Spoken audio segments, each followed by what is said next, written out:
Hello friends, welcome to my channel Ayurgyan with doctor Ragini. तो आज मैं आप लोगों से AIPGET का जो एग्ज़ाम होने वाला है 31 जुलाई 2023 को, उसके बारे में कुछ बात करने वाली हूँ। आप में से काफ़ी सारे स्टूडेंट्स बहुत ज़्यादा पैनिक कर रहे हैं इस वक्त, क्योंकि उन लोगों ने ये एज्यूम किया था कि जो AIPGET का एग्ज़ाम है वो पिछले 2 सालों की तरह सितंबर में होगा या अगस्त लास्ट में होगा। बट क्योंकि ये एग्ज़ाम अब जुलाई में हो रहा है, तो वो बहुत ज़्यादा पैनिक किए हुए हैं, बहुत ही ज़्यादा घबराए हुए हैं कि कैसे वो लोग अपना कोर्स कंप्लीट करेंगे, कैसे पूरा सिलेबस अपना तैयार करेंगे और ये एग्ज़ाम देंगे। तो उन्हीं सब लोगों के लिए मैं ये कहना चाहूँगी कि सबसे पहले तो आप लोग जो है वो पैनिक करना बंद करें और अपने आप को काम डाउन करें।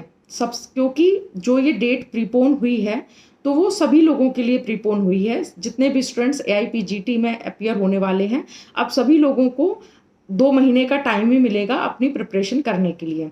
और जितने भी स्टूडेंट्स ये एग्ज़ाम देने वाले हैं, उन सभी के पास 24 आवर्स का टाइम है।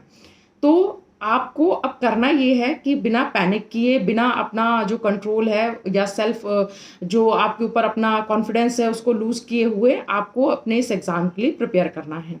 इसके लिए ज़रूरत है आपको सबसे पहले एक स्ट्रैटेजी प्रिपेयर करने की कि किस तरीके से आप लोग अपना जो सिलेबस है उसे कंप्लीट करें।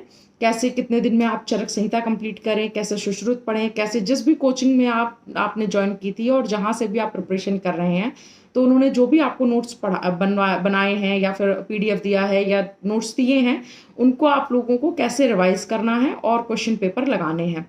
इन सब की एक प्रॉपर स्ट्रैटेजी होनी चाहिए और उसी स्ट्रैटेजी के अकॉर्डिंग से ये एग्ज़ाम होने से कम 2 से 3 बार आपका पूरा सिलेबस जो है वो रिवाइज हो जाना चाहिए। आप सबसे पहले पैनिक ना करें। आपने जो BMS कंप्लीट किया है उसमें सभी चीज़ें आपने पढ़ी हैं। इसके बाद आप लोग जो भी 1 साल 2 साल से प्रिपरेशन कर रहे हैं, उस टाइम पर भी आप ये पढ़ते आए हैं।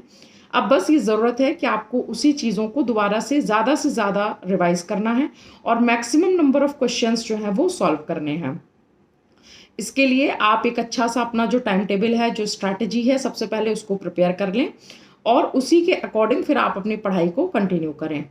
तो आज मैं जो ये वीडियो बना रही हूँ, इसमें आप लोगों को ऐसे क्वेश्चंस के बारे में बताने वाली हूँ जो जीके क्वेश्चंस हैं, जो कि पिछले कुछ सालों से बहुत ज़्यादा पूछे जाते हैं और कम से कम 5 to 10 क्वेश्चंस जो हैं वो जीके से पर ईयर अब पूछे जा रहे हैं।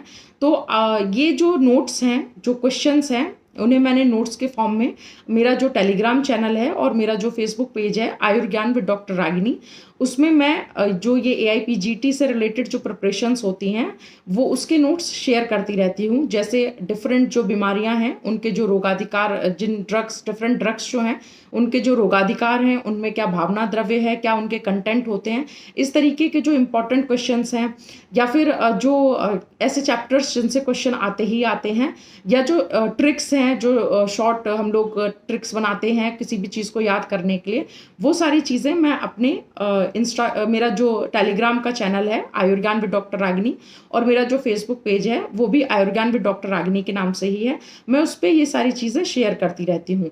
तो आप में से जो भी लोग AIPGET की प्रिपरेशन कर रहे हों और इस तरीके के नोट्स, शॉर्ट ट्रिक्स या जो इम्पोर्टेंट अपडेट्स हैं और जो भी जीके के क्वेश्चंस हैं वो सब जानना चाहते हैं, तो वो लोग मेरा चैनल, इंस्टाग्राम चैनल और मेरा फेसबुक पेज लाइक कर सकते हैं।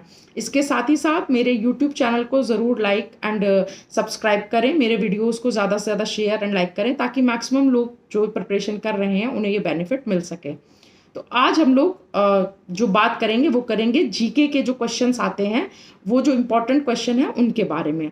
मैं अपने नेक्स्ट वीडियो में आप लोगों को बताऊंगी कि ऐसे कौन से चैप्टर्स हैं डिफरेंट संहिताओं में, यानी चरक संहिता, सुश्रुत संहिता में कौन से अध्याय हैं, कौन से चैप्टर्स हैं जिनसे क्वेश्चन हर ईयर मस्ट आते ही आते हैं। साथ ही साथ चरक से, सुश्रुत के से कौन से ऐसे स्थान हैं जहाँ से ज़्यादा प्रपोर्शन ऑफ क्वेश्चन जो है वो बनते हैं और जो आपके लिए मोस्ट इम्पॉर्टेंट है कि आपको उनको पढ़ना ही पढ़ना है। और ऐसे कौन से टॉपिक्स हैं जिन्हें अगर आप थोड़ा स्किप भी कर देते हैं तो आपको ज़्यादा फर्क नहीं पड़ेगा। तो मैं ये जो आयुर्वेद से रिलेटेड जो चीज़ें हैं, जो इम्पोर्टेंट चीज़ें हैं AIPGET के बारे में, वो मैं अपने नेक्स्ट वीडियो में बताऊंगी। आज मैं आप लोगों को बताऊंगी इम्पोर्टेंट जीके क्वेश्चंस के बारे में, जो कि पिछले कुछ सालों से पूछे जा रहे हैं और इस साल भी पूरी उम्मीद है कि वो क्वेश्चंस पूछे जाएंगे। मैं अभी आप लोगों के साथ उन क्वेश्चंस का एक जो वीडियो मैं बना रही हूँ उसमें शेयर कर दूंगी। इसके साथ ही साथ मैं ये जो PDF है इसको अपने टेलीग्राम चैनल पर भी शेयर करूंगी, तो आप लोग वहाँ से भी इसे देख सकते हैं। तो जो GK क्वेश्चंस हैं उनमें जो सबसे पहले कुछ इंपॉर्टेंट क्वेश्चंस हैं वो ये है कि डिफरेंट जो इंस्टीट्यूट हैं आयुर्वेद के, यूनानी के, होम्योपैथ के, उन सभी के फुल फॉर्म, जैसे NIA का फुल फॉर्म, NIU का फुल फॉर्म, NIH का फुल फॉर्म, या नेशनल इंस्टीट्यूट ऑफ सिद्धा है जो कि कहाँ चेन्नई में है, तो इसका फुल फॉर्म और इसकी लोकेशन। इसी तरीके से TKDL यानी कि traditional knowledge of digital library, ये गाजियाबाद में है। तो इस तरीके के जो क्वेश्चन हैं वो आने के चांसेस रहते हैं। इसके साथ ही साथ CCIM के फर्स्ट प्रेसिडेंट कौन है और first vice president of CCIM जो कि A मजूमदार हैं। तो इस तरीके के क्वेश्चन भी पूछे जाते हैं जो कि GK में आते हैं। इसके साथ ही साथ फर्स्ट नेशनल आयुर्वेद डे कब हुआ और जो आयुर्वेद डे हर साल मनाया जाता है उसकी थीम क्या रहती है। योगा डे फर्स्ट इंटरनेशनल कब हुआ और इसके साथ ही साथ जो हर साल इंटरनेशनल योगा डे जो हम लोग मनाते हैं उसकी थीम क्या रहती है। तो इस तरीके के क्वेश्चन भी पूछे जाते हैं।